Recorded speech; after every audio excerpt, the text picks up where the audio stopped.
Guys Pakistani बहुत बड़ी तादाद के अंदर दुबई की रियल एस्टेट के अंदर इन्वेस्टमेंट कर रहे हैं। आखिर इतने ज़्यादा पाकिस्तानी इतनी बड़ी तादाद के अंदर अचानक से दुबई को क्यों प्रेफरेंस देने लग गए? एक ज़माना था कि जब पूरी दुनिया से जितने भी हमारे ओवरसीज़ पाकिस्तानी हैं वो भी धड़ाधड़ पाकिस्तान के अंदर रियल एस्टेट के अंदर इन्वेस्टमेंट्स कर रहे थे और बहुत ज़्यादा बड़ी बड़ी तादाद के अंदर इन्वेस्टमेंट कर रहे थे। अब यहाँ पर जो सिचुएशन है उसको समझाने के लिए काफ़ी ज़्यादा ज़ावियों से देखना पड़ेगा और सारी की सारी सिचुएशन को मैं आपको आसान अल्फाज में समझाने की कोशिश करूंगा कि आखिर ऐसा क्यों हो रहा है कि पाकिस्तान के अंदर रहने वाले भी दुबई के अंदर इन्वेस्टमेंट को प्रेफर कर रहे हैं और पाकिस्तान के अंदर रहने वालों के अलावा जो ओवरसीज़ पाकिस्तानीज हैं वो भी अब पाकिस्तान के अंदर प्रॉपर्टी खरीदने को प्रेफरेंस नहीं दे रहे और वो भी कह रहे हैं कि हम दुबई के अंदर ज़ाहिर बात है कि रियल एस्टेट में जितनी भी हम इन्वेस्टमेंट्स पाकिस्तान में करते थे वो सारी की सारी इन्वेस्टमेंट्स हम अपनी अब दुबई के अंदर करेंगे। और आखिर ये सारी की सारी सिचुएशन बनी क्यों है?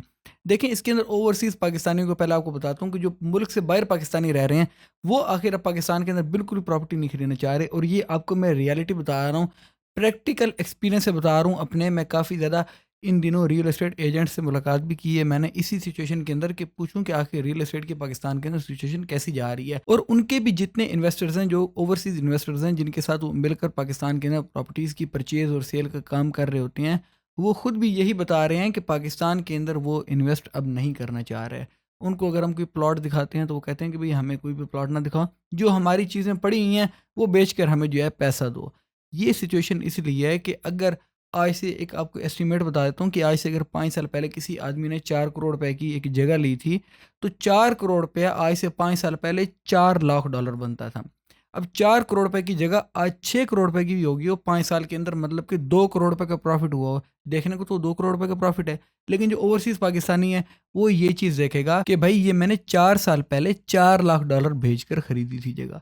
आज ये जगह 6 करोड़ रुपए की होगी हो या 10 करोड़ रुपए की होगी हो, लेकिन मेरा $4 लाख आज रह गए सिर्फ और सिर्फ $2 लाख। तो मतलब कि उसने यहाँ पर एक एस्टिमेट से 50% PKR के ना प्रॉफिट होने के बावजूद भी उस बंदे ने अपना बहुत बड़ा नुकसान किया है। मतलब कि उस बंदे ने अपना अदो-अद का नुकसान कर दिया सिर्फ और सिर्फ पाकिस्तान की रियल एस्टेट के अंदर इन्वेस्ट करने की वजह से। इसकी बजाय अगर वो सिर्फ अपने मुल्क के अंदर डॉलर, दिरहम या यूरो या पाउंड जोन सी भी करेंसी है वो सिर्फ और सिर्फ करेंसी ही अपनी रख लेता तो वो एटलीस्ट इस नुकसान से बच जाता।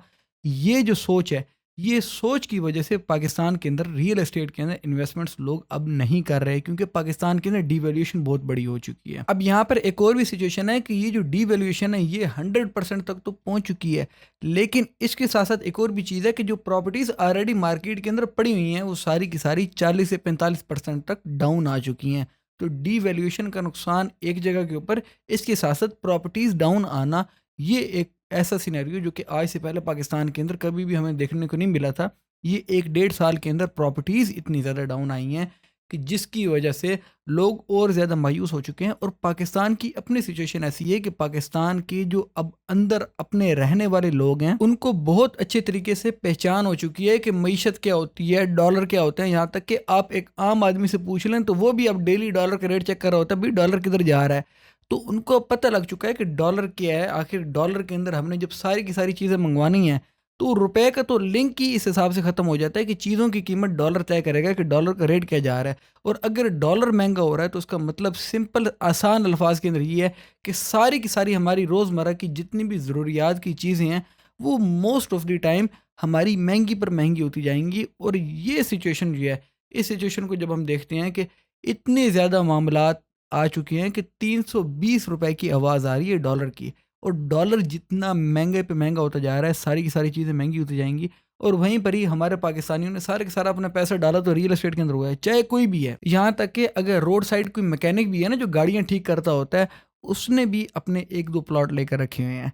और ये सारे के सारे अब इसी सिचुएशन के अंदर फंस चुके हैं कि हम किधर जाएंगे। ज़ाहिर बात है कि अब प्लॉट्स ना लोगों के बिक रहे हैं, रियल एस्टेट पाकिस्तान के अंदर इतनी ज़्यादा ठप हो चुकी है कि वो ना सेल आउट हो रही है और वो एक तरह से डाउन पर डाउन जाती जा रही है। इवन के चाहे हम यहाँ पर ये सिचुएशन देख लें कि पाकिस्तान के अंदर जो रियल एस्टेट PKR की वैल्यू के हिसाब से देखा जाए तो इतना ज़्यादा बेशक डाउन ना जा रही हो, लेकिन यहाँ पर एक चीज़ है कि डॉलर के हिसाब से बहुत बड़ा झटका लग चुका है पूरी की पूरी पाकिस्तान की रियल एस्टेट मार्केट को और पाकिस्तान के मुकम्मल GDP को।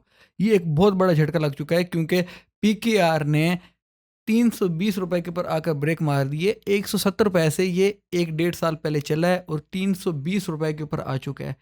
اس چیز نے لوگوں کو ڈرا دیا ہے. اب ظاہری بات ہے کہ جن کے پاس تھوڑا پیسہ ہے وہ تو نہ یہاں سے نکلنے کے قابل رہے ہیں اور نہ ہی وہ کسی اور جگہ کے اوپر انویسٹ کر سکتے ہیں. بٹ جن کے پاس اتنی اماؤنٹ ہے کہ وہ دبئی کے اندر اپنی جا کر انویسٹمنٹس کر سکتے ہیں، وہ سارے کے سارے اب دبئی کو ہی چوز کر رہے ہیں اور دبئی کو پریفرنس دے رہے ہیں. اس کی سب سے بڑی ریزن یہ ہے کہ وہاں پر کرنسی سٹیبل ہے. درہم، آپ کو پتہ ہے کہ درہم کا مکمل طور کے اوپر لنک ہے ڈالر کے ساتھ، تو ڈالر جتنا مہنگا ہوتا جائے گا درہم بھی اتنا مہنگا ہوتا جائے گا. تو اس کا مطلب یہ ہے کہ یہ جو ڈیپریسیشن، جو ڈی ویلیویشن ہو رہی ہے کرنسی کی، اس سے وہ بچیں گے. اور یہیں پر ہی بہت بڑا پروفٹ ہمیں دیکھنے کو مل جاتا ہے کہ اگر آپ کرنسی کی ڈیپریسیشن سے پاکستان جیسے ملک کے اندر جہاں پر ہائپر انفلیشن ہے اور بہت بڑے لیول کے اوپر کرنسی ڈی ویلیو ہو رہی ہے، اس سے اگر آپ اپنے آپ کو بچا لیں تو یہ ایک بہت بڑا فیکٹر ہے. اس کے بعد نمبر 2 پر یہ چیز ہے کہ یہ ڈی ویلیویشن کے ساتھ ساتھ دبئی کے اندر گروتھ اس طریقے سے ہے کہ دبئی کے اندر آپ کو اینولی ایک اچھی گروتھ دیکھنے کو ملتی ہے. اب اس گروتھ کے ساتھ ساتھ ایک اور چیز بھی ہے کہ جب آپ دبئی کے اندر انویسٹ کرتے ہیں تو وہاں پر ایک رینٹل ییلڈ بھی ہے. اب دبئی کی جو رینٹل ییلڈ ہے وہ پاکستان کی نسبت بہت زیادہ اچھی ہے. پاکستان کے اندر رینٹل ییلڈ بہت زیادہ کم ہے. اس کے ساتھ ساتھ ایک اور چیز آتی ہے ٹیکسیشن کے اوپر کہ پراپرٹی کے اوپر جو ان سے ٹیکسز لگتے ہیں، وہ ٹیکسز ظاہری بات ہے کہ پاکستان کے اندر ایک اچھے خاصے ٹیکسز ہیں ایز کمپیئر ٹو دبئی. ویسے تو پاکستان کے اندر اتنے زیادہ ٹیکسز نہیں ہیں، دنیا کے اندر دوسرے ممالک کے اندر بہت زیادہ ٹیکسز لگتے ہوتے ہیں پراپرٹی کے اوپر. لیکن دبئی ایک ایسا فیوریبل انوائرمنٹ ہے جو ٹیکس فری ہے مکمل طور کے اوپر، اور پاکستانی جن کو بالکل بھی ٹیکس دینے کی عادت ہی نہ ہو ان کے لیے یہ چیز ایک بہت بڑے معنی خیز ہے کہ وہ ایک ایسی جگہ کے اوپر انویسٹ کریں جہاں پر ان کو ٹیکسز نہ ادا کرنے پڑیں. اس وجہ سے بھی دبئی ان کے لیے کافی زیادہ فیوریبل انوائرمنٹ بن جاتا ہے. اور اس کے ساتھ ساتھ ایک اور جو ضروری چیز ہے وہ یہ ہے کہ ان کی انویسٹمنٹ سیکیور رہے، اور سیکیورٹی کے حساب سے دبئی ایک بہت زبردست جگہ ہے کہ جہاں پر مکمل طور کے انویسٹمنٹس آپ کی سیکیور رہتی ہیں. اور خاص کر کے پاکستان کی نسبت، کیونکہ پاکستان کے اندر پلاٹس کے اوپر قبضے بھی ہو جاتے ہیں، خاص کر کے جو اوورسیز پاکستانی آ کے پاکستان کے اندر کئی دفعہ ایسا ہوتا ہے کہ وہ جگہ لیتے ہیں، ان جگہوں کے اوپر آ کر قبضہ کر دیا جاتا ہے اور وہ قبضہ نہ چھڑوا سکتے ہیں. وہ آخرکار تنگ ہار کر واپس چلے جاتے ہیں اور کہتے ہیں کہ بھئی ہم نے یہاں پر انویسٹ نہیں کرنا. یہ ساری کی ساری سچویشن ہے جس کی وجہ سے دبئی کے ٹاپ 10 جو دنیا کے اندر سب سے بڑے انویسٹرز ہیں ریل اسٹیٹ کے اندر، اس کے اندر پاکستان بھی آتا ہے. Well that's all for it. دو اللہ حافظ. Take care of your self.